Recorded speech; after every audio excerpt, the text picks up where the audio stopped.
దేశ స్థాయిలో జరుగుతున్న పరిణామాలు, తెలంగాణ రాష్ట్రం మీద కేంద్ర ప్రభుత్వం భారతీయ జనతా పార్టీ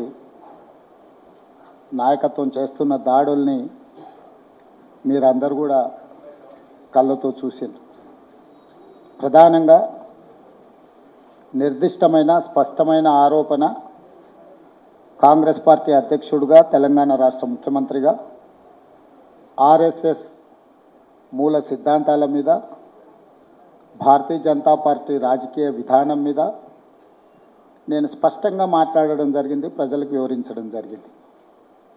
దాంట్లో ప్రధానంగా ఆర్ఎస్ఎస్ ఈ దేశంలో భారత రాజ్యాంగం ప్రకారం డాక్టర్ బాబాసాహెబ్ అంబేద్కర్ గారి నేతృత్వంలో సంక్రమించిన రిజర్వేషన్లను రద్దు చేయాలన్న ఆలోచన ఆర్ఎస్ఎస్ యొక్క మూల సిద్ధాంతము.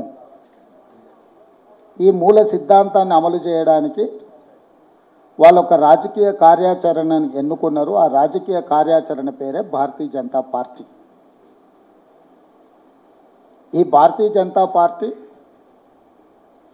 సమయము, సందర్భము, అవకాశం వచ్చిన ప్రతి సందర్భంలో ఏ విధంగానైనా రాజ్యాంగాన్ని మార్చి, రాజ్యాంగం ద్వారా సంక్రమించిన ఎస్సీ ఎస్టీ రిజర్వేషన్లను, ఆ తర్వాత ఇచ్చిన కులాల ప్రాతిపదికన ఇచ్చిన ఓబీసీ రిజర్వేషన్లను రద్దు చేయాలనేదే వాళ్ళ ఎజెండా.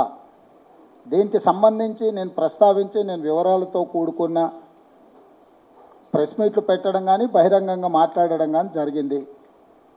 దీన్ని దేశ స్థాయిలో చర్చకు రావడం వల్ల భారతీయ జనతా పార్టీ కార్యాచరణ, ఆర్ఎస్ఎస్ యొక్క ఈ రిజర్వేషన్ల రద్దు సిద్ధాంతం మీద చర్చ జరగడంతో ఎన్నికల ప్రయోజనాలు దెబ్బ తగులుతుందేమో అని భారతీయ జనతా పార్టీ ఆ విషయాన్ని కప్పిపుచ్చుకోవడానికి, ఆ విషయం చర్చ జరగకుండా శాయశక్తుల ప్రయత్నం చేసింది. ఆ ప్రయత్నంలో భాగంగానే నా మీద ఢిల్లీలో మినిస్ట్రీ ఆఫ్ హోమ్ అఫేర్స్ స్వయంగా కేంద్ర హోంశాఖనే ఫిర్యాదు చేసి నా మీద అక్రమ కేసులు పెట్టి, ఆ అక్రమ కేసుల నోటీసు నాతో పాటు కాంగ్రెస్ పార్టీ సోషల్ మీడియా పనిచేసే వాళ్ళందరినీ 5-6 మందికి నోటీసులు ఇచ్చి గాంధీ భవన్కే వచ్చి ధైర్యంగా మాకు నోటీసులు ఇచ్చి ఈరోజు ఢిల్లీలో హాజరు కావాలని హుకుం జారీ చేశారు. నేను సూటిగా